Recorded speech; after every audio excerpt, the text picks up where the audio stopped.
Three, two, one.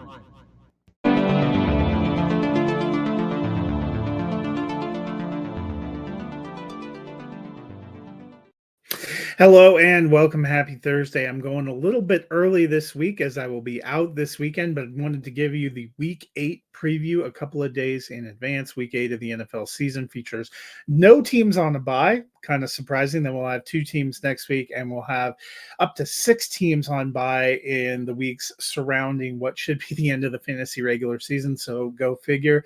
No buys this week. No buys week 13, which is Thanksgiving week. And then we will have bye weeks between now and week 15. So something to look forward to. The Thursday night game has not occurred yet this week, but I do have a few news and notes.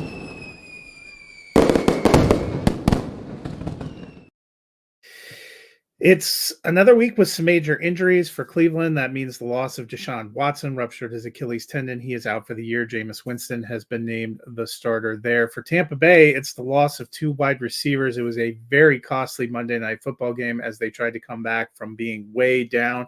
Mike Evans injured his hamstring. He is out at least until after their bye, so probably week 11 or 12 is what you're looking at there. Chris Godwin dislocated an ankle. He is done for the season, it appears. So, maybe wheels up for Jalen McMillan. Trey Palmer has some interest. How long can Sterling Shepard hold out? They'll probably lean on tight end Cade Otton, but a serious blow for Tampa Bay, who, as we will talk about in a little bit, is hosting division rival Atlanta in a game for first place in the NFC South.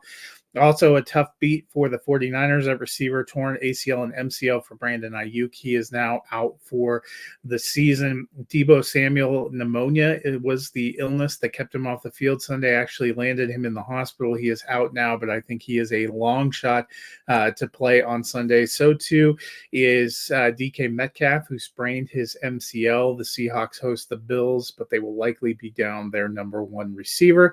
A team who's gaining wide receivers is the Kansas City Chiefs. The rich get richer. The only undefeated team in the league pulled off a trade with the Tennessee Titans to acquire DeAndre Hopkins. Hopkins comes in. That's good news for them. Juju Smith-Schuster, also a soft tissue injury, will be out in week 8.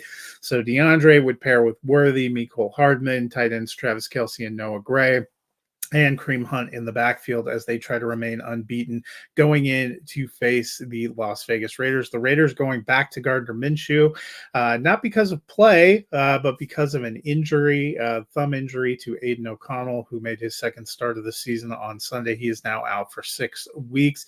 Another team changing quarterbacks due to injuries, the Carolina Panthers. They're going to be in playing the Denver Broncos. Bryce Young, who was benched after week 2, is going back into the starting lineup. Andy Dalton was involved in a minor car accident with his family this week, sprained his thumb. So a lot of injuries, a lot of moving parts. Now it is time to dive into some of the games of the week. We do have a full slate of games this week as all 32 teams are back in action in the early window Sunday. My game of the week is the 4-3 Buccaneers hosting the 4-3 Atlanta Falcons. The Falcons beat all of their divisional opponents the first time around. They are 3-0 in the division. A win in Tampa Bay would give them a season sweep over the team that is next closest to them in order. The Buccaneers, obviously reeling in the passing department, will have to overcome the loss of those wide receivers. The Falcons have been a little bit up and down.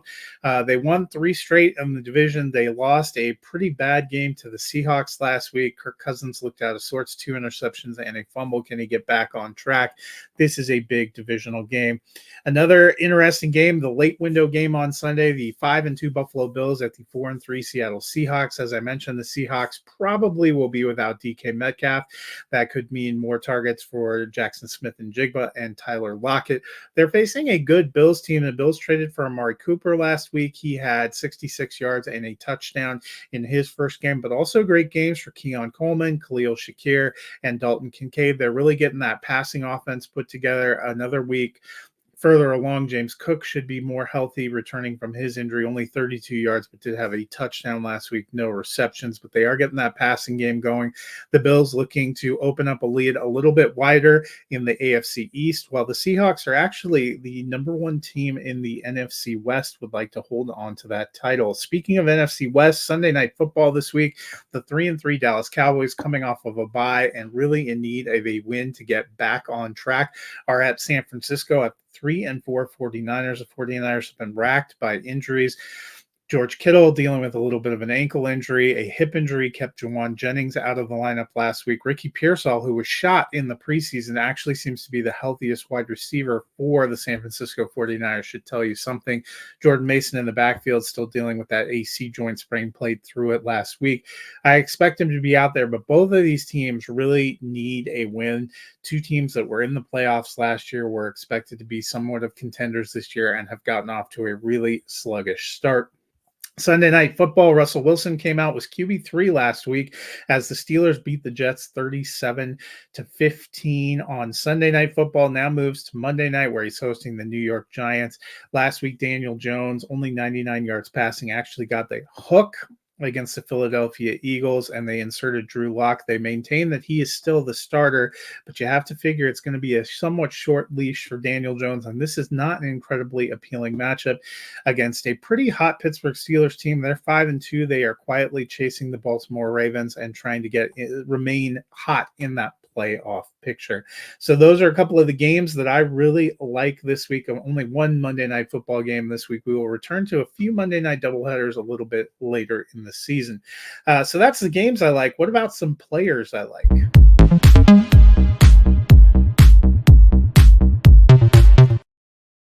We're bouncing into sit start. Last week, I had an okay week. I was 3-1 with starts. My one miss was Evan Ingram. He had 8.5 PPR points, but it was actually a good week for tight ends, so he ended up as tight end 19. But Lamar Jackson, Joe Mixon, Garrett Wilson all hit. I was 2-2 in sits. Russell Wilson, as I mentioned, was QB3, a lot better than I was expecting. Khalil Shakir also finishing as wide receiver 18, a lot better than I was expecting. So overall, went 5-3. We'll see if I can pick it up a little bit this week. As I start one and sit one in each of the four major fantasy positions. So let us kick it off with quarterback. And my quarterback, a guy who is red hot right now, and that is Jared Goff. I picked him as my choice for NFL MVP preseason. So far, that looks like a pretty good pick. Goff's QB 12 on a points per game basis, QB 13 overall, but he's been hot on this recent win streak, and he's at home against a really poor Titans team. I think he's in for a big day. My sit is Anthony Richardson. Look, he missed time. That didn't help. But he only has one game with more than 15 points this season. Granted, that did come in week 1 against the same Texans team he's facing this week. But the Texans have improved since then. They're also at home. Richardson is really struggling to grow as a passer. And absent hitting big plays, he's not providing enough of a fantasy floor, just averaging 12 points per game. That's below even Daniel Jones on the season until we see a step forward. He isn't a QB1, and he isn't a starter for me. Moving on to running back, my start this week is Josh Jacobs. Jacobs was a big signing for the Packers, and he's been a good one. He's currently RB15 on the season, and he's averaging over 13 points a game. He even had his first career receiving touchdown last week. Now, the Packers are facing a poor Jaguars team this week, so I am firing Jacobs up. My sit is Ramondre Stevenson. Look, the Patriots offense at best is a work in progress. I like Stevenson. I think he's the best of the Patriots skill position players, but it hasn't been easy. He's only RB31 on the season. He's also been very up and down with 3 games at 15 or more points and 3 games with less than 9 points. He's just not a reliable start for me right now, especially in week 8 against a hungry and desperate New York Jets team.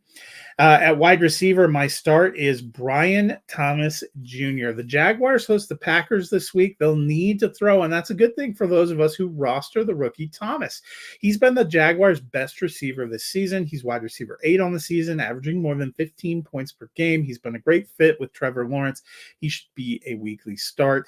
My sit is Deontay Johnson of the Carolina Panthers. Look, the Panthers are on the road against the Broncos this week. That's not going to help. Not only is it not a great matchup, but this Panthers offense has been somewhat in a slump, and that includes Johnson. Facing Patrick Surtain the second won't help matters. He's a risky flex option at best, certainly not a top 24 play for me. At tight end, my start this week is Brock Bowers. I know you're probably saying a little bit of duh, but they are playing the Chiefs. I still think you fire up Bowers. The Raiders don't have a lot going for them on offense, but the lone bright spot has been Bowers. He's T1 on the season, averaging more than 14 points per game. Facing the Chiefs, they'll need offense, and he is the most likely option. My sit is Noah Fant of the Seattle Seahawks. I know with DK Metcalf likely to miss, he could see an uptick of targets. That might have you thinking about putting him in the lineup. I get it. Fant could surprise, but I'm just not counting on him getting enough volume to be a tight end one. He's tight end 17 on the season, averaging just 7.2 points per game. He also has 4 games this season with less than 6 points. That's not something I want to rely on, especially in a week when I have all my options available and no teams on a bye. So he is a sit for me this week.